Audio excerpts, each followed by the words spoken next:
What is constitution understand ಮಾಡ್ಕೊಂಡಿದ್ದೀವಿ. So ಅದರ ಡೆಫಿನಿಷನ್ನ ಬರಿಬೇಕು. ಸೊ ಡೈರೆಕ್ಟಾಗಿ ಕಾನ್ಸ್ಟಿಟ್ಯೂಷನ್ ಅಂತ ಹೆಡಿಂಗ್ ಹಾಕಿದಿರಲ್ಲ, ಅದರಲ್ಲಿ ಡೆಫಿನಿಷನ್ನ ಬರೀರಿ. It is the highest law of the land. It is the highest law of the land which contains a set of principles,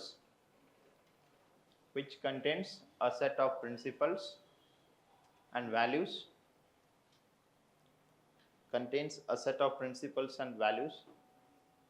according to which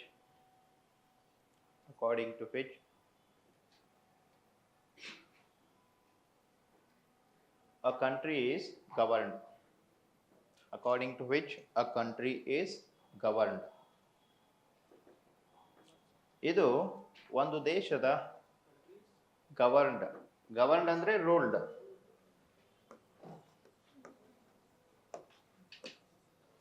ಆಳುವುದು. Govern ಅಂದ್ರೆ ಇದು ಒಂದು ದೇಶದ ಅತ್ಯುನ್ನತ ಕಾನೂನು.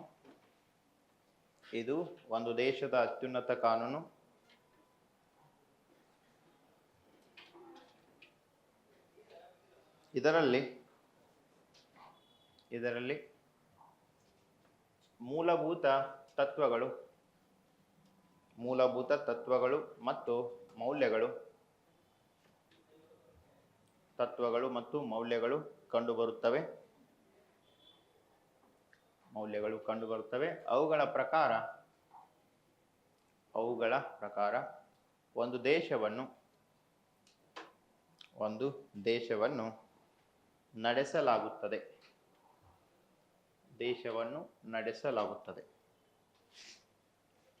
ಸೊ ನೆಕ್ಸ್ಟ್, ಕಾನ್ಸ್ಟಿಟ್ಯೂಷನ್ ಅಲ್ಲಿ ಎರಡು ರೀತಿಯ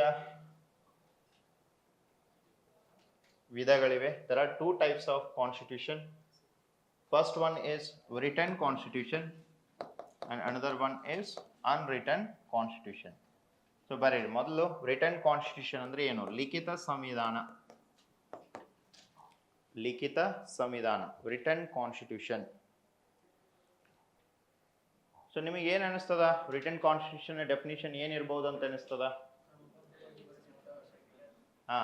ಕ್ರಮಬದ್ಧವಾಗಿ ಬರೆದಿದ್ದು, ಅದು ನಿಮ್ಮ ಅಂಡರ್ಸ್ಟ್ಯಾಂಡಿಂಗ್ ಬೇಸಿಸ್ ಮೇಲೆ ಹೇಳ್ತಾ ಇದ್ದೀರಿ, ಕರೆಕ್ಟ್ ಅದ ಅದು. ಬಟ್ ಲಿಟ್ರಲ್ ಮೀನಿಂಗ್ ಪ್ರಕಾರ ಹೋದ್ರೆ, ಲೈಕ್ ಲಿಖಿತ ಸಂವಿಧಾನ ಅಂದ್ರೆ ಇದು ಬರೆದಿದ್ದು, ಅನ್ರಿಟನ್ ಕಾನ್ಸ್ಟಿಟ್ಯೂಷನ್ ಅಂದ್ರೆ ಬರೆಯಲ್ದು ಅಂತ ಹೇಳಿ ಇರ್ಬೋದು. ಅನ್ರಿಟನ್ ಕಾನ್ಸ್ಟಿಟ್ಯೂಷನ್ ಅಂತ ಹೇಳಿದ ಎರಡನೇ type. So unwritten the definition ಏನು ಕೊಡ್ಬೋದು ಹಂಗಿದ್ರೆ? You might think like it is not written. So ಏನಂದ್ರೆ ಡಿಫರೆನ್ಸ್ ಏನಿದೆ ಅಂದ್ರೆ, ಇದಕ್ಕೆ ಎರಡೂ ರಿಟನ್ ಕಾನ್ಸ್ಟಿಟ್ಯೂಷನ್ ಅನ್ನೇ. ಇದು ಸಹ ಲಿಖಿತ ಸಂವಿಧಾನನೇ, ಇದು ಲಿಖಿತ ಸಂವಿಧಾನನೇ. ದ ಬೇಸಿಕ್ ಡಿಫರೆನ್ಸ್ ಇಸ್, ಇಲ್ಲಿ ಕ್ರಮಬದ್ಧವಾದ ಜೋಡಣೆ ಇರ್ತದ, ಇದರಲ್ಲಿ ಕ್ರಮಬದ್ಧವಾದಂತಹ ಜೋಡಣೆ ಇರೋದಿಲ್ಲ. The provisions of the constitution have been properly arranged and codified in written constitution, but in unwritten constitution they have not been properly arranged. So that is the basic difference. So hangidre written constitution ge example yavudu kodಬಹುದು? Indian constitution. So ಕ್ರಮಬದ್ಧವಾಗಿ ಅಂದ್ರೆ ಒಂದೊಂದು parts ಗಳು ಇಲ್ಲಿ separate ಆಗಿವೆ, ಒಂದಾದ ನಂತರ ಒಂದು ಬರ್ತದ. ಪಾರ್ಟ್ 1, ಪಾರ್ಟ್ 2, ಪಾರ್ಟ್ 3, ಪಾರ್ಟ್ 4 ಹಿಂಗೆ ಇರ್ತದ. ಓಕೆ, ಆದರೆ UK constitution is unwritten constitution. Israel constitution ಅದು ಅಲಿಖಿತ ಸಂವಿಧಾನ. ಅಲ್ಲಿ ನಮ್ಮ ತರ ಹಿಂಗೆ ಪಾರ್ಟ್ 1, ಪಾರ್ಟ್ 2, ಪಾರ್ಟ್ 3 ಹಿಂಗೆ ಏನೂ ಬರೋದಿಲ್ಲ. ಅವ್ರು ಜಸ್ಟ್ ಏನಾದ್ರು ಹೊಸದು ಆ್ಯಡ್ ಮಾಡಿದ್ರೆ ಅಂದ್ರೆ ನೆಕ್ಸ್ಟ್ ನಂಬರ್ ಕೊಟ್ಬಿಡ್ತಾರೆ ಅದಕ್ಕೆ. ನಮ್ಮಲ್ಲಿ ಹಂಗೆ ನಾವು ಏನಾದ್ರು ತಿದ್ದುಪಡಿ ಮಾಡಿದ್ವಿ ಅಂದ್ರೆ ಎಲ್ಲಿ ಬೇಕಲ್ಲ ಅಲ್ಲೇನೆ ತಿದ್ದುಪಡಿ ಮಾಡ್ತೀವಿ. Say for example article 21A right to education ನ ಆ್ಯಡ್ ಮಾಡಿದೀವಿ. ಸೊ ಇದನ್ನ ಯಾವ ಪಾರ್ಟಿಗೆ ಆ್ಯಡ್ ಮಾಡಿದೀವಿ? ನಾವು ಪಾರ್ಟ್ 3ಗೆ ಆ್ಯಡ್ ಮಾಡಿದೀವಿ. ಇದನ್ನು ನಂತರ ಎಲ್ಲ ಪಾರ್ಟ್ಸ್ಗಳನ್ನು ಡಿಸ್ಕಸ್ ಮಾಡ್ತೀನಿ, ಹಂಗೆ ಜಸ್ಟ್ ಎಕ್ಸಾಂಪಲ್ ಕೊಡ್ತಾ ಇದ್ದೀನಿ. ಓಕೆ, ಪಾರ್ಟ್ 3ಗೆ ಆ್ಯಡ್ ಮಾಡಿದ್ವಿ. ಆದರೆ ಬ್ರಿಟನ್ನಲ್ಲಿ ಏನಾದರೂ ಅವ್ರು ತಿದ್ದುಪಡಿ ಮಾಡಿದರೆ ಪಾರ್ಟ್ 3ಗೆ ಮಾಡೋದಿಲ್ಲ, ಲಾಸ್ಟಿಗೆ ಯಾವ್ದು ಪಾಯಿಂಟ್ ಇರ್ತದಲ್ಲ ಅದಕ್ಕೆ ತಂದು ಇನ್ನೊಂದು ಪ್ರೊವಿಷನನ್ನು ಆ್ಯಡ್ ಮಾಡಿ ಮುಗಿಸ್ಬಿಡ್ತಾರೆ. ಅವರಲ್ಲಿ ಈ ರೀತಿಯಾಗಿ ಪಾರ್ಟ್ 3, ಪಾರ್ಟ್ 4 ಇದಕ್ಕೆ ಇರಬೇಕು, ಇದಕ್ಕೆ ಇರಬೇಕು ಅಂತೇಳಿ ಕ್ರಮಬದ್ಧವಾದಂತಹ ಜೋಡಣೆ ಇಲ್ಲ. So they have not arranged all those provisions in a proper order. ಒಂದು ಸರಿಯಾದಂಥ ಕ್ರಮಬದ್ಧವಾದ ರೀತಿಯಲ್ಲಿ ಅವುಗಳನ್ನು ವ್ಯವಸ್ಥಿತವಾಗಿ ಜೋಡಿಸಿಲ್ಲ. ಓಕೆ, ನಮ್ಮಲ್ಲಿ ಜೋಡಿಸಿದ್ದೀವಿ ನಾವು. ಸೊ ಹಾಗಾಗಿ ನಮ್ಮ ಕಾನ್ಸ್ಟಿಟ್ಯೂಷನ್ ಅನ್ನ ರಿಟರ್ನ್ ಕಾನ್ಸ್ಟಿಟ್ಯೂಷನ್ ಅಂತೇಳಿ ಕರಿತೀವಿ. ಸೊ ಬರೀ ರಿಟರ್ನ್ ಕಾನ್ಸ್ಟಿಟ್ಯೂಷನ್, ಲಿಖಿತ ಸಂವಿಧಾನ. It means all the provisions of the constitution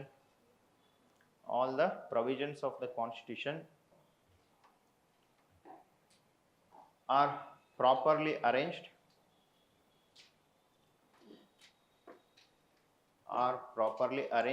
and codified codified.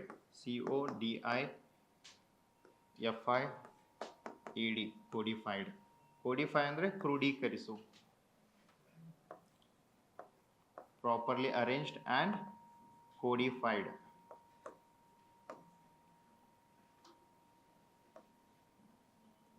ಕನ್ನಡದವ್ರು ಬರ್ರಿ. ಅಂದರೆ ಸಂವಿಧಾನದ ಎಲ್ಲ ಉಪಬಂಧಗಳನ್ನು ಕ್ರಮಬದ್ಧವಾಗಿ ಜೋಡಿಸಿರಲಾಗಿರುತ್ತದೆ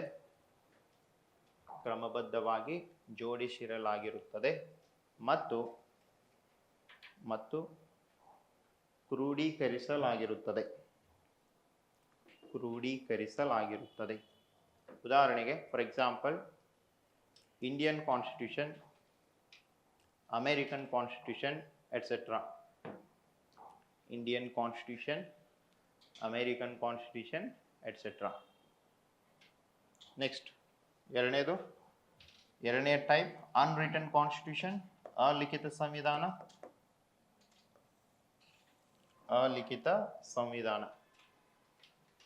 ಬರೀರಿ.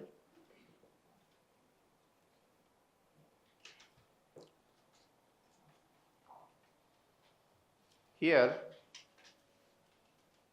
the provisions of constitution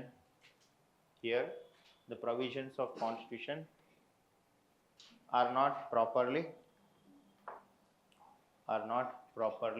arranged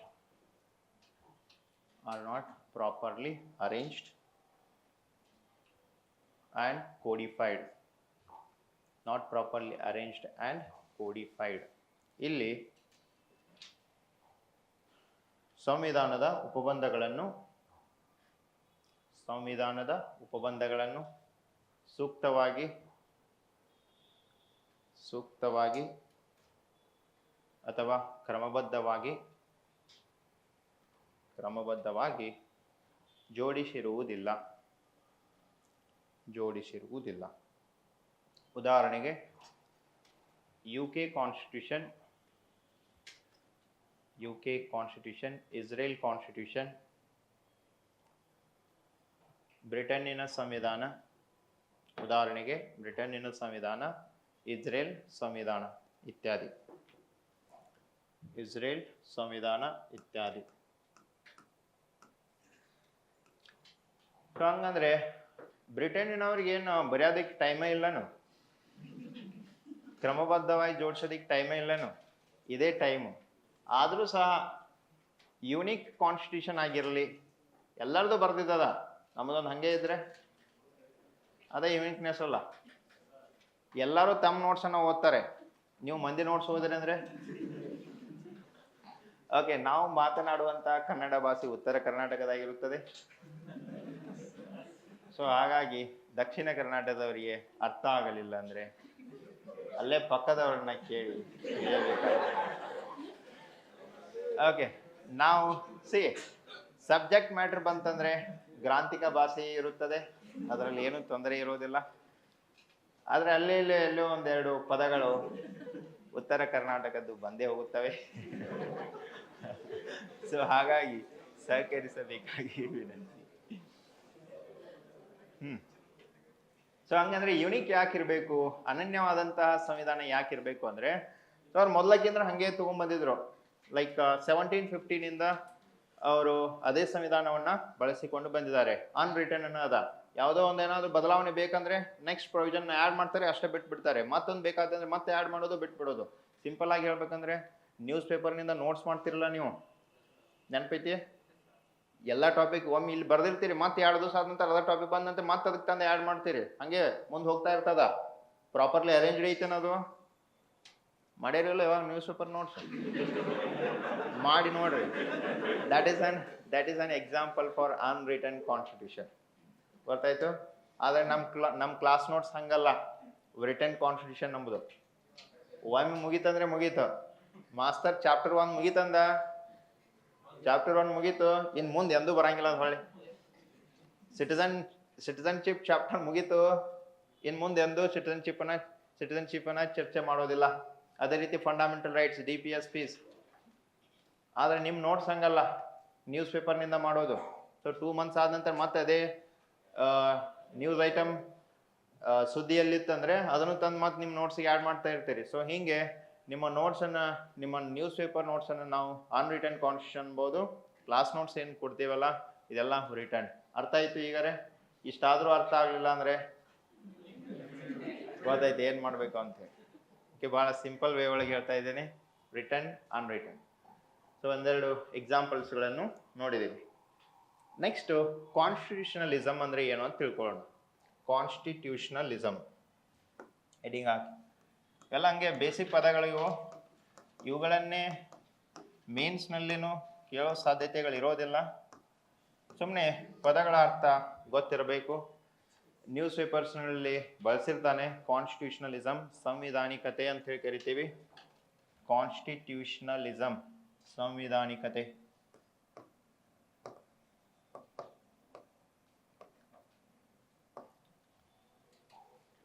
constitutionalism ಸಂವಿಧಾನಿಕತೆ. ಸೊ ಒಂದೇ ಲೈನ್ನಲ್ಲಿ ಹೇಳಬೇಕಂದ್ರೆ, it is an ideology of the constitution according to which a country is governed. ಒಂದು ಸಂವಿಧಾನದ ಒಂದು ಆದರ್ಶ, ಆ ಆದರ್ಶದ ಪ್ರಕಾರ ಆ ದೇಶವನ್ನು ಆಳಲಾಗುತ್ತದೆ. ಅದನ್ನೇ ಸಂವಿಧಾನಿಕತೆ ಅಂತ ಕರಿಬಹುದು. Say for example, in India we have constitution and India is governed according to the constitution of India. So ಹಾಗಾಗಿ ಭಾರತದಲ್ಲಿ ಏನದ ಕಾನ್ಸ್ಟಿಟ್ಯೂಷನಲಿಸಮ್ ಅದ. India has constitutionalism. But in North Korea it is not like that. ನಾರ್ತ್ ಕೊರಿಯಾದಲ್ಲಿ ಸಂವಿಧಾನಿಕತೆ ಇಲ್ಲ. ಸಂವಿಧಾನ ಅದ, ಆದರೆ ಆ ದೇಶವನ್ನು ಸಂವಿಧಾನದ ಅನುಸಾರ ನಡೆಸುತ್ತಿಲ್ಲ. ಸೊ ಹಾಗಾಗಿ in North Korea there is no constitutionalism. ನೋಡಿದ್ರಲ್ಲ ಕಿಮ್ ಜಾಂಗ್ ಉನ್ ಏನೇನು ಹೇಳ್ತಿರ್ತಾನಲ್ಲ. ಓಕೆ, ಸೊ ಅವನಲ್ಲಿ ಸಂವಿಧಾನ ಅದ, ಆದರೆ ಅದರ ಪ್ರಕಾರ ದೇಶವನ್ನು ನಡೆಸ್ತಾ ಇಲ್ಲ. ಸೊ ಸಂವಿಧಾನಿಕತೆ ಇದ್ರೆ ಒಳ್ಳೆಯದೋ ಇಲ್ದಿದ್ರೆ ಒಳ್ಳೆಯದೋ? ಇದ್ದರೆ ಒಳ್ಳೆಯದು. So it signifies rule of law in a country. ಒಂದು ದೇಶದಲ್ಲಿ ಕಾನೂನಿನ ಪರಮಾಡಳಿತ ಇದೆ ಅನ್ನೋದನ್ನು ಯಾವುದು ಹೇಳ್ತದ? ಕಾನ್ಸ್ಟಿಟ್ಯೂಷನಲಿಸಮ್. ಕಾನ್ಸ್ಟಿಟ್ಯೂಷನಲಿಸಮ್ ಇದ್ದರೆ ಆ ದೇಶವನ್ನು ಆ ಕಾನೂನಿನ ಪ್ರಕಾರ ನಡೆಸಲಾಗ್ತಾ ಇದೆ, ಇಲ್ಲ ಅಂದರೆ ನಡೆಸಲಾಗುತ್ತಿಲ್ಲ. ಅರಾಜಕತೆ ಇದ್ದಂತೆ ಅಥವಾ ಎನಾರ್ಕಿ ಇದ್ದಂತೆ ಅಂತ ಹೇಳಿ ಕರಿತೀವಿ. ಸೊ ರಾಜರುಗಳಿದ್ದಾಗ ಮೊದಲು ಏನಿತ್ತಲ್ಲ ಮೊನಾರ್ಕಿ ಅಂತ ಹೇಳಿ ಕರಿತೀವಿ. ಮೊನಾರ್ಕಿ ಇದ್ದಾಗ ಏನಿತ್ತು? ಕಾನ್ಸ್ಟಿಟ್ಯೂಷನ್ನೂ ಇರಲಿಲ್ಲ, ರೂಲ್ ಆಫ್ ಲಾನೂ ಇರಲಿಲ್ಲ, ಕಾನೂನಿನ ಪರಮಾಡಳಿತನೂ ಇರಲಿಲ್ಲ. ಮೊನಾರ್ಕಿ ಇದ್ದಾಗ king used to rule a particular kingdom. ಮತ್ತು ಯಾವ ಕಾನೂನಿನ ಪ್ರಕಾರ? ರಾಜ ಮಾಡಿದಂತಹ ಕಾನೂನಿನ ಪ್ರಕಾರ. ರಾಜ ಎಂತಹ ಕಾನೂನುಗಳನ್ನು ಮಾಡ್ತಾ ಇದ್ದ? ತನಗೆ ಬೇಕಾದಂತಹ ಕಾನೂನುಗಳನ್ನು ಮಾಡ್ತಾ ಇದ್ದ. ಒಮ್ಮೆ ಮಾಡ್ತೇನೂ ಇರಲಿಲ್ಲ, ಕಾನೂನುಗಳನ್ನು ನಿರ್ಮಿಸುತ್ತಿರಲಿಲ್ಲ. ಬಾಹುಬಲಿ ಮೂವಿಯಲ್ಲಿ ನೋಡಿದ್ರಲ್ಲ, ಶಿವಗಾಮಿ ನನ್ನ ಮಾತೆ ಶಾಸನ ಅಂತ ಹೇಳ್ತಾರಲ್ಲ. ಸೊ ಇಲ್ಲೇನು ನರೇಂದ್ರ ಮೋದಿ ನಿಂತು ನನ್ನ ಮಾತೆ ಶಾಸನ ಅಂತ ಹೇಳೋದಕ್ಕೆ ಬರಂಗಿಲ್ಲ. There is a proper body to make such laws, that is called as legislature. Okay, so monarchy ಇದ್ದಾಗ ಇದ್ದಂತಹ ವ್ಯವಸ್ಥೆ ಈಗಿಲ್ಲ. ಆವಾಗ ಕಾನ್ಸ್ಟಿಟ್ಯೂಷನ್ ಇದ್ದಿದ್ದಿಲ್ಲ, ಹಾಗಾಗಿ ಕಾನ್ಸ್ಟಿಟ್ಯೂಷನಲಿಸಮು ಇರಲಿಲ್ಲ. ಆದರೆ ಈಗ ಭಾರತದಲ್ಲಿ ಕಾನ್ಸ್ಟಿಟ್ಯೂಷನ್ ಅದ, ಮತ್ತು ಅದರ ಪ್ರಕಾರ ದೇಶವನ್ನು ನಡೆಸಲಾಗ್ತಾ ಇದೆ. ಸೊ ಮೊನಾರ್ಕಿಗೆ ಅಪೋಸಿಟ್ ಆದಂಥ ವ್ಯವಸ್ಥೆ ಡೆಮೋಕ್ರಸಿ. ನಮ್ಮಲ್ಲಿ ಡೆಮೋಕ್ರಸಿ ಅದ. ಡೆಮೋಕ್ರಸಿಯನ್ನು ಯಾವುದರ ಪ್ರಕಾರ ನಡೆಸ್ತಾ ಇದ್ದೇವೆ? ಈ ಒಂದು ಸಂವಿಧಾನದ ಪ್ರಕಾರ ನಡೆಸ್ತಾ ಇದ್ದೇವೆ. ಸಂವಿಧಾನದ ಪ್ರಕಾರ ದೇಶವನ್ನು ಆಳಿದರೆ ಅದನ್ನೇ ನಾವು ಕಾನ್ಸ್ಟಿಟ್ಯೂಷನಲಿಸಮ್ ಅಂಥೇಳಿ ಕರಿತೀವಿ. ಸೊ ಬರ್ರಿ ಅದರ ಡೆಫಿನಿಷನ್ನು. Constitutionalism it means running a country. It means running a country according to the provisions of constitution. according to the provisions of constitution. It leads to a rule of law. It leads to a rule of law. ಕಾನೂನಿನ ಪರಮಾಡಳಿತ. Rule of law.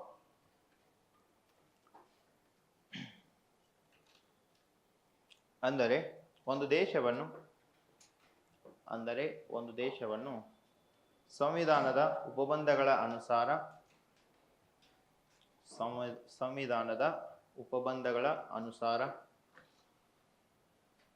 ನಡೆಸುವುದು. ಸಂವಿಧಾನದ ಉಪಬಂಧಗಳ ಅನುಸಾರ ನಡೆಸುವುದು. ಇದು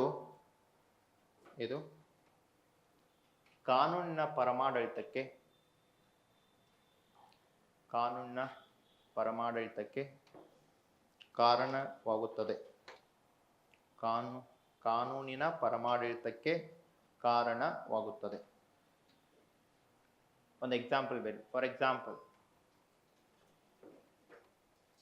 ಇನ್ North Korea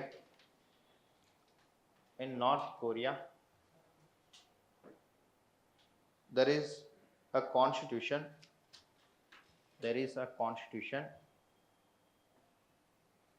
but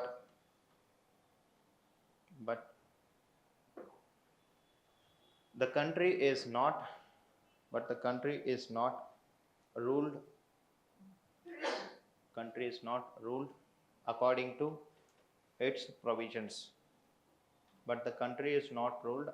to its provisions. Hence there is no constitutionalism. In that country. ಕನ್ನಡದಲ್ಲಿ ಬರೀ ಉದಾಹರಣೆಗೆ, ಉತ್ತರ ಕೊರಿಯಾದಲ್ಲಿ ಸಂವಿಧಾನವಿದೆ, ಆದರೆ ದೇಶವನ್ನು ಆ ಸಂವಿಧಾನದ ಉಪಬಂಧಗಳ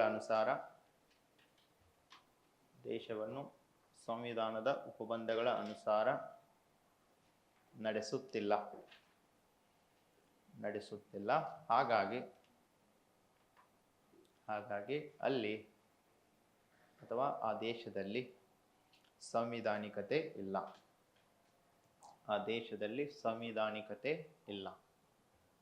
ಸೊ IAS ಮೇನ್ಸ್ನಲ್ಲಿ ಕೇಳಿದ್ದ ಒಂದು ಬಾರಿ ಪ್ರಶ್ನೆ ಬಂದಿತ್ತು, what is constitutionalism, discuss important features ಅಂತೇಳಿ. ಸ್ಟೇಟ್ನಲ್ಲಿ ಇಂಥದನ್ನು ಇನ್ನು ಮುಂದೆ ಕೇಳ್ಬೋದು. ಯಾಕಂದರೆ ಮೊನ್ನೆ ಕ್ವಶನ್ ಪೇಪರ್ ನೋಡಿದ್ರಲ್ಲ, ಇಲ್ಲಿವರೆಗೆ KPSC ಲೋ ಸ್ಟ್ಯಾಂಡರ್ಡ್ ಹಂಗೆ ಹಿಂಗೆ ಅಂತಿದ್ರು. ಈಗ UPSCಗಿಂತ ಒಂದು ನಾಚ್ ಮೇಲೆ ಹೋಗಿದ್ದಾನೆ ಅವನು. ನೋಡಿದ್ರಲ್ಲೋ ಮೊನ್ನೆ ಕ್ವಶನ್ ಪೇಪರ್ಸ್ ನೋಡ್ತಾ ಬರ್ರಿ, ಹಂಗೆ ಯಾವಾಗಾದ್ರೂ ಬರೆಯುವಂಥ ಪರಿಸ್ಥಿತಿ ಬರ್ಬೋದು. ಓಕೆ, UPSC ಕ್ವಶನ್ ಪೇಪರ್ಗಿಂತ ತಪ್ಪು ತೆಗೆದಿದ್ದ ಈ ಸಾರಿ. ಓಕೆ, ಸೊ ಕೇಳಿದ ಅಂದ್ರೂ ಬೇಸಿಕ್ ಅಂಡರ್ಸ್ಟ್ಯಾಂಡಿಂಗ್ ಇತ್ತಂದರೆ what is constitutionalism, what are it's features, ನಿಮ್ಗೆ ಎಂಟೈರ್ ಕಾನ್ಸ್ಟಿಟ್ಯೂಷನ್ ಮುಗಿದ ನಂತರ ಬೇಸಿಕ್ ಫೀಚರ್ಸ್ ಅನ್ಕ ಗೊತ್ತಾಗೇ ಆಗ್ತಾವೆ. ಆದರೆ ಡೆಫಿನಿಷನ್ ಒಂದು ಬ್ರೀಫ್ ಆಗಿ ಗೊತ್ತಿತ್ತಂದರೆ ಅದರ ಬೇಸಿಸ್ ಮೇಲೆ ಪಾಯಿಂಟ್ಸ್ಗಳನ್ನು ಜನರೇಟ್ ಮಾಡ್ಬೋದು. ಸೊ ಹಾಗಾಗಿ ಒಂದು ಬೇಸಿಕ್ ಡೆಫಿನಿಷನ್ನ ಬರ್ಸಿದೆ constitutionalism. Next, 3 organs of state ಅಂತ ಹಾಕಿ. ಈಗೆಲ್ಲ ಏನೇನು ಹೇಳ್ತಾ ಇದ್ದೀನಲ್ಲ ಬ್ರೀಫ್ ಆಗಿ ಬರೆದಿದ್ದಾರೆ, ಅಟ್ಲೀಸ್ಟ್ ತಿಳಿದದ. ಅಲ್ಲಿ ಏನೇನು ಬರೆಯತ್ತಿರಲಿಲ್ಲ, ಉಳಿದಿದ್ದು ಒಂದು ಸ್ವಲ್ಪ ಎಕ್ಸ್ಟ್ರಾ ಡಿಸ್ಕಷನ್ ಮಾಡಿರ್ತೀನಿ. ಯಾಕಂದರೆ ಅದೆಲ್ಲ ಮುಂದೆ ಬರ್ತದ. ಅದ್ರದ್ದು ಎಲ್ಲಾನು ಇಲ್ಲೇ ಹೇಳ್ಕೊತ್ಕೊಂತೀನಿ ಅಂದರೆ ಮತ್ತೆ ನಮ್ಮ ಕ್ಲಾಸಸ್ಗಳದ್ದು ಅದೇನು ಚಾಪ್ಟರ್ 1 ಚಾಪ್ಟರ್ 2 ಅದಲ್ಲ, ಅದನ್ನೆಲ್ಲ ಸ್ಟಾರ್ಟ್ ಮಾಡೋದಕ್ಕೆ ಆಗೋದಿಲ್ಲ. ಅಟ್ಲೀಸ್ಟ್ ಬರೆದಿದ್ದಾದರೂ ಕ್ಲಿಯರ್ ಇರಬೇಕು. ನಮ್ದು ಕ್ಲಾಸದ ಪರ್ಪಸ್ ಏನಂದರೆ ನೀವೇನು ಬರಿತಾ ಇರ್ತಿರಲ್ಲ ಅದ್ರ ಬಗ್ಗೆ ನಿಮಗೆ ಸ್ಪಷ್ಟತೆ ಇದ್ದು ಅದು ನಿಮಗೆ ಅರ್ಥ ಆಗ್ತಿತ್ತು ಅಂದರೆ ಏನೂ ತೊಂದರೆ ಇಲ್ಲ ಅಂದಂಗೆ. ಕ್ಲಾಸ್ನಲ್ಲಿ ಕೆಲವೊಂದಿಷ್ಟು ಎಕ್ಸ್ಟ್ರಾ ಥಿಂಗ್ಸನ್ನು ಮಾತಾಡಿರ್ತೀನಿ, ಅದೆಲ್ಲ ಮುಂದೆ ಬರ್ತದ. ಲೈಕ್ ಈಗ ಪಾರ್ಟ್ 3 ಫಂಡಮೆಂಟಲ್ ರೈಟ್ಸ್ ಆರ್ಟಿಕಲ್ 21 ನೆನಪ, ಆದರೆ ನಿಮಗೇನು ಗೊತ್ತಿಲ್ಲ ಇದ್ರ ಬಗ್ಗೆ, ಮುಗೀತಂತಲ್ಲ ಇದು. ಇಲ್ಲಿ ಜಸ್ಟ್ ಇದೆಲ್ಲ ಏನದಲ್ಲ 2 ಅವರ್ಸು, ಇದೆಲ್ಲ ಬರೀ ಟ್ರೈಲರ್ ಅಷ್ಟೇ ಅದ. ಓಕೆ, ಆರ್ಟಿಕಲ್ 21 ನಾವು 3 ಅವರ್ಸ್ 4 ಅವರ್ಸ್ ಚರ್ಚೆ ಮಾಡ್ತೀವಿ ಮುಂದೆ. ಓಕೆ, 3 to 4 ಅವರ್ಸ್ ಆರ್ಟಿಕಲ್ 21 ಚರ್ಚೆ ಮಾಡ್ತೀವಿ, ಅಲ್ಲಿ ನೀಟಾಗಿ ಹೇಳ್ತೀನಿ ಅದೆಲ್ಲ ಪ್ರತಿಯೊಂದು. ಓಕೆ, ಆರ್ಟಿಕಲ್ಲು, ಅದಕ್ಕೆ ಸಂಬಂಧಪಟ್ಟಂತೆ ಇರುವಂತಹ ಕೇಸ್ ಯಾವುದು, ಓಕೆ, ಪ್ರೊವಿಷನ್ಸ್ಗಳನ್ನು ನೀಟಾಗಿ ಅಲ್ಲಿ ಚರ್ಚೆ ಮಾಡ್ತೀವಿ. ಜಸ್ಟ್ ಬ್ರೀಫ್ ಆಗಿ ನಾವು ಏನೇನು ಟರ್ಮ್ಸ್ಗಳನ್ನ ಇನ್ನು ಮುಂದೆ ಬಳಸ್ತೀವಲ್ಲ ಅವುಗಳನ್ನೆಲ್ಲ ಹೇಳ್ಕೊತಾ ಹೊರಟಿದೆ.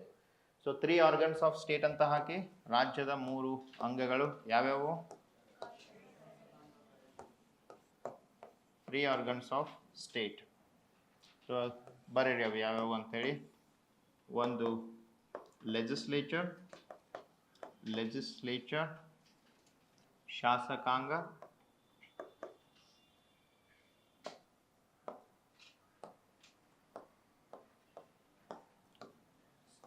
ಓಕೆ, 2 ಎಕ್ಸಿಕ್ಯೂಟಿವ್ ಕಾರ್ಯಾಂಗ, third one is judiciary.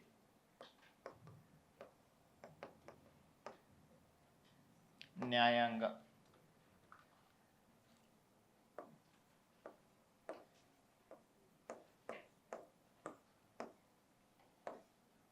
Legislature, executive, judiciary.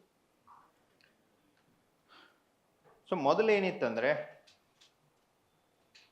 ರಾಜರಿದ್ದ ಕಾಲದಲ್ಲಿ 3 ಅಧಿಕಾರಗಳು ರಾಜ ಹತ್ರನೇ ಇರ್ತಿದ್ವು. Executive powers, legislative powers and judicial powers. ಆ ಪವರ್ಸ್ಗಳನ್ನ ಅರ್ಥ ಮಾಡ್ಕೊಳ್ಬೇಕು. ಮೊದಲು ಆ ಪವರ್ಸ್ಗಳು ಯಾವ್ಯಾವ ಅಂತ ಹೇಳಿ ಅರ್ಥ ಮಾಡಿಕೊಳ್ಳೋಣ. And then how concentration of power in a single hand leads to corruption ಅಥವಾ ಮಿಸ್ಯೂಸ್ ಆಫ್ ಪವರ್, ಅದನ್ನು ಚರ್ಚೆ ಮಾಡೋಣ. ಸೊ ಲೆಜಿಸ್ಲೇಚರ್ದು ಮೇನ್ ಫಂಕ್ಷನ್ ಏನು? ಲೆಜಿಸ್ಲೇಚರ್ದು, ಶಾಸಕಾಂಗದ್ದು ಏನು ಮಾಡೋದು? Making loss is the fundamental function of legislature. So ಅಲ್ಲೇ ಏರೋ ಮಾರ್ಕ್ ಹಾಕಿ ಬರಿಬಹುದು. ಮೇಕ್ ಲಾಸ್, ಕಾನೂನು ರೂಪಿಸುವುದು, ಅಥವಾ ಮೇಕಿಂಗ್ ಲಾಸ್ ಅಂತ ಬರೀ, ಕಾನೂನು ರೂಪಿಸುವುದು. ಕಾನೂನು ರೂಪಿಸೋದಂದ್ರೆ ಒಂದು ಎಕ್ಸಾಂಪಲ್ ಕೊಡಿ. ರೂಪಿಸಿರುವಂತಹ ಕಾನೂನಿಗೆ ಒಂದು ಉದಾಹರಣೆ ಯಾವುದಾದ್ರೂ ಒಂದು. ಲೆಜಿಸ್ಲೇಚರ್ ಮಾಡಿರುವಂತಹ ಕಾನೂನು ಯಾವ್ದ್ರಿ? IPC ಅದು ಓಲ್ಡ್ ಆಯ್ತು, ಈಗ ಹೊಸದು BNS ಅಂತ ಹೇಳಿ ಬಂದದಲ್ಲ, ಭಾರತೀಯ ನ್ಯಾಯ ಸಂಹಿತ, ಭಾರತೀಯ ಸಾಕ್ಷ್ಯ ಸಂಹಿತ. ಸೊ ಇವೆಲ್ಲ ಏನಂದ್ರೆ ಲಾಸ್ಗಳೇ. ಇವು ಸಹ ಕಾನೂನುಗಳೇ. ಯಾರು ನಿರ್ಮಿಸಿದ್ದಾರೆ ಅಂದಂಗಾಯ್ತು? ಲೆಜಿಸ್ಲೇಚರ್ ಅಂತಹ ಕಾನೂನುಗಳನ್ನ ನಿರ್ಮಿಸಿದೆ. ಸೊ ಕಾನೂನುಗಳನ್ನ ರೂಪಿಸುವಂತಹ ಜವಾಬ್ದಾರಿಯನ್ನು ಯಾರಿಗೆ ಕೊಡಲಾಗಿದೆ ಅಂದಂಗೆ? ಲೆಜಿಸ್ಲೇಚರ್ಗೆ ಕೊಡಲಾಗಿದೆ. ನೆಕ್ಸ್ಟ್ ಎರಡನೇದು, ಎಕ್ಸಿಕ್ಯೂಟಿವ್ನ ಕೆಲಸ ಏನು? Execute the loss, policies for the welfare of people. So ಜನರ ಕಲ್ಯಾಣಕ್ಕಾಗಿ, ಜನರ ಏಳಿಗೆಗಾಗಿ ಅಂತಹ ಕಾನೂನುಗಳನ್ನ ಅನುಷ್ಠಾನಕ್ಕೆ ತೆಗೆದುಕೊಂಡು ಬರುವುದು. So the main function of executive is implementing the loss. ಬರೀ ಇಂಪ್ಲಿಮೆಂಟಿಂಗ್ ದ ಲಾಸ್, ಕಾನೂನುಗಳನ್ನು ಕಾರ್ಯರೂಪಕ್ಕೆ ತರುವುದು. ಇಂಪ್ಲಿಮೆಂಟಿಂಗ್ ದ ಲಾಸ್, ಕಾನೂನುಗಳನ್ನು ಕಾರ್ಯರೂಪಕ್ಕೆ ತರುವುದು. ಓಕೆ, ಅಂಡರ್ಸ್ಟ್ಯಾಂಡ್ ಮಾಡ್ಕೊಳ್ಳೋಣ ಯಾವ ರೀತಿಯಾಗಿ ಎಕ್ಸಿಕ್ಯೂಟಿವ್ ಕಾನೂನುಗಳನ್ನು ಕಾರ್ಯರೂಪಕ್ಕೆ ತರುತ್ತಾರೆ ಅಂತೇಳಿ. ಭಾರತೀಯ ನ್ಯಾಯ ಸಂಹಿತ ಅಂತ ಹೇಳದ 2023 BNS ಅಂತೇಳಿ ಕರಿತೀನಿ. BNS, ಭಾರತೀಯ ನ್ಯಾಯ ಸಂಹಿತ 2023. ಸೊ ಇದರದ್ದು ಓಲ್ಡ್ ವರ್ಷನ್ ಏನಿತ್ತು? IPC ಅಂತ ಹೇಳಿತ್ತು, ಇಂಡಿಯನ್ ಪೆನಲ್ ಕೋಡ್ 1960. ಇದು 1860 ಅಂತ ಹೇಳಿತ್ತು. ಸೊ ಅದನ್ನು ರೀಪ್ಲೇಸ್ ಮಾಡಿ ನಾವು BNS ಅನ್ನ ತಂದಿದ್ದೀವಿ. ಮೋಸ್ಟ್ ಆಫ್ ದ ಪ್ರೊವಿಷನ್ಸ್ಗಳು ಅವೇ ಇದಾವೆ. ಹಳೆ ಏನಿದ್ವಲ್ಲ ಕಂಟೆಂಟ್ ಅದೇ ಅದ. ಸೊ ಕೆಲವೊಂದಿಷ್ಟು ಜನ ಅದನ್ನು ಕ್ರಿಟಿಸೈಸು ಮಾಡ್ತಾರೆ. BNS ಅಂತೇಳಿ ತರುವಂಥ ಅವಶ್ಯಕತೆನೇ ಇದ್ದಿದ್ದಿಲ್ಲ. It is a old wine in new bottle ಅಂತೇಳಿ. ಓಕೆ, ಸೊ ಆದರೂ ಇರಲಿ, ಕೆಲವೊಂದಿಷ್ಟು ಮೈನರ್ ಚೇಂಜಸ್ಗಳನ್ನು ಮಾಡಿದ್ದಾರೆ, ಒಂದು 10-15. ಸೊ ಅವೆಲ್ಲ ಚೇಂಜಸ್ಗಳನ್ನು ನಾವೇನು ಚರ್ಚೆ ಮಾಡೋದಿಲ್ಲ. ಇಲ್ಲಿ ಪೊಲೀಸ್ ಡಿಪಾರ್ಟ್ಮೆಂಟ್ಗೆ ಅದು ಹೋದ್ರೆ ಅಂದರೆ ಅಲ್ಲೇ ಅವರು ಚರ್ಚೆ ಮಾಡಿಸ್ತಾರೆ. ಓಕೆ, ನಮಗೆ ಅದರೊಳಗಿಂದ ಒಂದು ಪ್ರೊವಿಷನ್ ಬೇಕಾಗಿದೆ BNSನಲ್ಲಿ ಇರೋದು. ಏನಿದೆ ಅಂದರೆ attempt to murder is a criminal offence. Okay, ಏನಂತಂದ್ರಿ ಕನ್ನಡದಲ್ಲಿ? ಅಟೆಂಪ್ಟ್ ಟು ಮರ್ಡರ್, ಕೊಲೆಗೆ ಪ್ರಯತ್ನಿಸುವುದು. ಕೊಲೆಗೆ ಪ್ರಯತ್ನಿಸುವುದು ಒಂದು ಶಿಕ್ಷಾರ್ಹ ಅಪರಾಧ ಅಂಥೇಳಿ ಅದ, ಹೌದಾ? ಇದನ್ನು ಎಲ್ಲಿ ಮೆನ್ಷನ್ ಮಾಡಿದಾನೆ? BNS ನಲ್ಲಿ. BNS ಮಾಡಿದ್ದು ಯಾರು? ಲೆಜಿಸ್ಲೇಚರ್. ಈಗ ಒಂದು ವೇಳೆ ನೀವೇನಾದರೂ ನಿಮ್ಮ ಫ್ರೆಂಡ್ ಅನ್ನ ಅಟೆಂಪ್ಟ್ ಟು ಮರ್ಡರ್ ಮಾಡಿದ್ರೆ ಅಂದ್ರೆ ಈಗ BNS ಅನ್ನ ಜಾರಿಗೆ ತರಬೇಕಲ್ಲ. BNS ಅನ್ನ ಯಾರು ಜಾರಿಗೆ ತರ್ತಾರೆ ಅಟೆಂಪ್ಟ್ ಟು ಮರ್ಡರ್ ಮಾಡಿದ್ರೆ ಅಂದ್ರೆ? ಜುಡಿಷಿಯರಿ ತರಲ್ಲ. ಯಾರು ಬರ್ದಿದ್ರಿ ಇಲ್ಲಿ? ಎಕ್ಸಿಕ್ಯೂಟಿವ್ ಬರ್ದಿದ್ರಿ. ಯಾರು ಬರ್ತಾರೆ ನಿಮ್ಮ ಮನೆಗೆ? ಪೊಲೀಸರು ಬರ್ತಾರೆ. And police is part of what? ಈ ಮೂರರಲ್ಲಿ ಯಾವ್ದ್ರ ಅಂಗ? ಪೊಲೀಸ್ ಎಕ್ಸಿಕ್ಯೂಟಿವ್ನ ಅಂಗ. ಸೊ ಪೊಲೀಸು ಆ ಒಂದು ಪ್ರೊವಿಷನ್ ಅನ್ನ ಜಾರಿಗೆ ತರ್ತಾನೆ, ನಿಮ್ಮ ಮನೆಗೆ ಬಂದು ನಿಮ್ಮನ್ನ ಅರೆಸ್ಟ್ ಮಾಡ್ಕೊಂಡು ಹೋಗ್ತಾನೆ. ಯಾಕಂದ್ರೆ you have violated a particular section of a particular provision of BNS. ಮೊದಲು ಸೆಕ್ಷನ್ 307 ಏನೋ ಇತ್ತದು, ಅಟೆಂಪ್ಟ್ ಟು ಮರ್ಡರ್. ಸೊ ಈ ಸೆಕ್ಷನ್ನ ಉಲ್ಲಂಘನೆ ಮಾಡಿದ್ರೆ ನೀವು, ಅಟೆಂಪ್ಟ್ ಟು ಮರ್ಡರ್ ಮಾಡಿದ್ರೆ, ಸೊ ಹಾಗಾಗಿ police is implementing this particular section of BNS. ಅರ್ಥ ಆಯ್ತದು? ಇಂಪ್ಲಿಮೆಂಟೇಷನ್ ಅಂದ್ರೆ ಏನು ಅಂತೇಳಿ. ಆ ಕಾನೂನು ಏನು ಹೇಳ್ತದಲ್ಲ ಅದನ್ನ ಜಾರಿಗೆ ತರೋದು. ಆ ಕಾನೂನು ಏನು ಹೇಳ್ತದ? ಯಾರು ಅಟೆಂಪ್ಟ್ ಟು ಮರ್ಡರ್ ಮಾಡಬಾರ್ದು ಅಂತ ಹೇಳ್ತದೆ. ಸೊ ಹಾಗಾಗಿ ಅದನ್ನ ಉಲ್ಲಂಘನೆ ಮಾಡಿದರೆ ಪೊಲೀಸ್ ಬಂದು ನಿಮ್ಮನ್ನ ಅರೆಸ್ಟ್ ಮಾಡ್ಕೊಂಡು ಹೋದ. ನೆಕ್ಸ್ಟ್, ಪೊಲೀಸ್ ಅರೆಸ್ಟ್ ಮಾಡ್ಕೊಂಡು ಹೋದ, ಇದರ ಆಧಾರದ ಮೇಲೆ ನಿಮಗೆ ಶಿಕ್ಷೆ ಕೊಡ್ತಾರಣ್ಣ? ಇಲ್ಲ. ಇನ್ನೆಲ್ಲಿ ಹೋಗ್ಬೇಕು? ಇಬ್ಬರು ಸೇರಿಸಿ ಜುಡಿಷಿಯರಿ ಹತ್ರ ಹೋಗ್ಬೇಕು. ಜುಡಿಷಿಯರಿ ಹತ್ರ ಹೋಗ್ಬೇಕು. And what is the fundamental function of judiciary? ಜುಡಿಷಿಯರಿದ ಮುಖ್ಯ ಕೆಲಸ ಏನು? ನ್ಯಾಯ ಒದಗಿಸುವುದು. ನ್ಯಾಯ ಯಾವ ಆಧಾರದ ಮೇಲೆ ಒದಗಿಸ್ತದ? By interpreting the loss. Interpretation ಅಂತ ಹೇಳಿ ಕರಿತೀವಿ. ಕಾನೂನುಗಳ ಅರ್ಥ ವಿವರಣೆ ಮಾಡುವ ಮೂಲಕ, ಇಂಟರ್ಪ್ರಿಟಿಂಗ್ ದ ಲಾಸ್. ಕಾನೂನುಗಳ ಅರ್ಥ ವಿವರಣೆ ಮಾಡುವುದು ನ್ಯಾಯಾಂಗದ ಮುಖ್ಯ ಕೆಲಸ. ಇಂಟರ್ಪ್ರಿಟಿಂಗ್ ದ ಲಾಸ್ ಅಂತ ಹೇಳಿ ಕರಿತೀವಿ. ಆ ಮೂಲಕ ಏನನ್ನ ಒದಗಿಸ್ತಾರೆ? ನಮಗೆ ನ್ಯಾಯವನ್ನ ಒದಗಿಸ್ತಾರೆ. By interpreting the loss. ಇದರ ಮೂಲಕ ನಮಗೆ ಜಸ್ಟಿಸ್ ಸಿಗ್ತದ. ಓಕೆ, ಸೊ ಯಾವ ರೀತಿ ಇಂಟರ್ಪ್ರಿಟ್ ಮಾಡ್ತಾರೆ ಅಂತ ಹೇಳಿ ನೋಡೋಣ. ಸೆಕ್ಷನ್ 307 ಗೊತ್ತಾಗ್ಯದ? BNS ನಲ್ಲಿ ಅದ. ಪೊಲೀಸ್ ಬಂದು ನಿಮ್ಮನ್ನ ಅರೆಸ್ಟ್ ಮಾಡ್ಕೊಂಡು ಹೋಗಿದ್ದಾನೆ. ಯಾಕಂದ್ರೆ ನೀವು ಅಟೆಂಪ್ಟ್ ಟು ಮರ್ಡರ್ ಮಾಡೋರಿದ್ರಿ. ಏನೋ ನಿಮ್ಮ ಫ್ರೆಂಡ್ ಒಂದು ನಡೆದೇ ಏನೋ ಒಂದು ಸ್ವಲ್ಪ ದ್ವೇಷ ಇತ್ತಂತ ಹೇಳಿ ತಿಳ್ಕೊಳ್ರಿ. ಸೊ ಹಾಗಾಗಿ ನೀವು ಚಾಕು ತೆಗೆದಿದ್ರಿ. ಸೊ ಅದ ಅರ್ಥ ಐತಲ್ಲ, ಹಿಂಗೆ ನೋಡಾತಿದ್ರು. ಅದನ್ನ ನಾವು ಏನಂತ ತಿಳ್ಕೊಂಡು ನಿಮ್ಮ ಫ್ರೆಂಡ್ ಅಟೆಂಪ್ಟ್ ಟು ಮರ್ಡರ್ ಅಂತ ಹೇಳಿ ಕೇಸ್ ಹಾಕಿಬಿಟ್ಟ. ಈಗ ಇಬ್ಬರು ಸೇರಿ ಯಾರ ಹತ್ರ ಹೋಗ್ಬೇಕು? ನಿಮ್ಮ ಫ್ರೆಂಡು, ನೀವು, ಪೊಲೀಸು, 3 ಜನ ಸೇರಿಸಿ ಜುಡಿಷಿಯರಿ ಹತ್ರ ಹೋಗ್ಬೇಕು. ಅವಾಗ ಜುಡಿಷಿಯರಿ ಏನ್ ಮಾಡ್ತದ? It will see the evidence. So ಏನೇನು ಎವಿಡೆನ್ಸ್ ಅದ ಅಟೆಂಪ್ಟ್ ಟು ಮರ್ಡರ್ ಮಾಡಿದಾನೆ ಅನ್ನೋದಕ್ಕೆ? ಏನಾದರೂ ಅವನಿಗೆ ಇಂಜುರಿಗಳಾಗಿದಾವ, ಅಥವಾ ಸುಮ್ಮನೆ ಹಂಗೆ ನೈಫ್ ತಗೊಂಡು ಹಿಂಗೆ ಮಾಡ್ತಾ ಇದ್ದವು, ಓಕೆ, ಅದು ಶಾರ್ಪ್ ಐತೆ ಇಲ್ಲೋ ಅಂತೇಳಿ ಇವ್ ಚೆಕ್ ಮಾಡತ್ತಿದ್ದ. ಅದನ್ನ ಇವ್ ಏನ್ ಮಾಡಿದ? ಅಟೆಂಪ್ಟ್. ಸೊ ಅದರ ಬೇಸಿಸ್ ಮೇಲೆ ಅವನಿಗೆ ಶಿಕ್ಷೆ ಕೊಡಬೇಕು ಕೊಡಬಾರ್ದು ಅನ್ನೋದನ್ನ ಯಾರು ಡಿಸೈಡ್ ಮಾಡ್ತಾರೆ? ಜುಡಿಷಿಯರಿ. ಸೊ ಪೊಲೀಸರು ಏನಾದರೂ ಸಫಿಷಿಯೆಂಟ್ ಎವಿಡೆನ್ಸ್ ಅನ್ನ ಕೊಟ್ರಂದ್ರೆ, ಅದರ ಆಧಾರದ ಮೇಲೆ ಅಟೆಂಪ್ಟ್ ಟು ಮರ್ಡರ್ ಅಂತ ಹೇಳಿ ಪ್ರೂವ್ ಆಯ್ತಂದ್ರೆ, ಸೊ ಅವನಿಗೆ ಶಿಕ್ಷೆನ ಕೊಡ್ತಾನೆ. ಇಲ್ಲ ಅಂದ್ರೆ ಅವನನ್ನ ಜೈಲಿನಿಂದ ಬಿಡುಗಡೆಗೊಳಿಸುತ್ತಾರೆ. ಅರ್ಥ ಆಯ್ತದು? ಸೊ ಮೂರರ ಕೆಲಸ ಏನಂತೇಳಿ? Making laws, implementing the laws, interpreting the laws. So section 307 ಅನ್ನ ಯಾರು ಇಂಟರ್ಪ್ರಿಟ್ ಮಾಡ್ತಾರೆ ಅನ್ನಂಗಾಯ್ತು? ಜುಡಿಷಿಯರಿ. ಸೊ ಏನು ಹೇಳ್ತದ ಅದು? ಓಕೆ, ಯಾವ್ಯಾವ ಸಂದರ್ಭವನ್ನು ನಾವು ಅಟೆಂಪ್ಟ್ ಟು ಮರ್ಡರ್ ಅಂತ ಹೇಳಿ ಪರಿಗಣಿಸಬೇಕು ಅದನ್ನೆಲ್ಲವನ್ನ ಈ 307 ಅಲ್ಲಿ ಮೆನ್ಷನ್ ಮಾಡಿರ್ತಾನೆ. ಬ್ರೀಫ್ ಆಗಿ ಗೊತ್ತಾಯ್ತದೋ 3 ಆರ್ಗನ್ಸ್ದು. ಈ ನೆಕ್ಸ್ಟ್ ಲೆಜಿಸ್ಲೇಚರ್ ಅನ್ನ ಒಂದು ಸ್ವಲ್ಪ ಬ್ರೀಫ್ ಆಗಿ ನೋಡಬೇಕು. ಸೊ ಮುಗಿಸ್ಬಿಡ್ರಿ.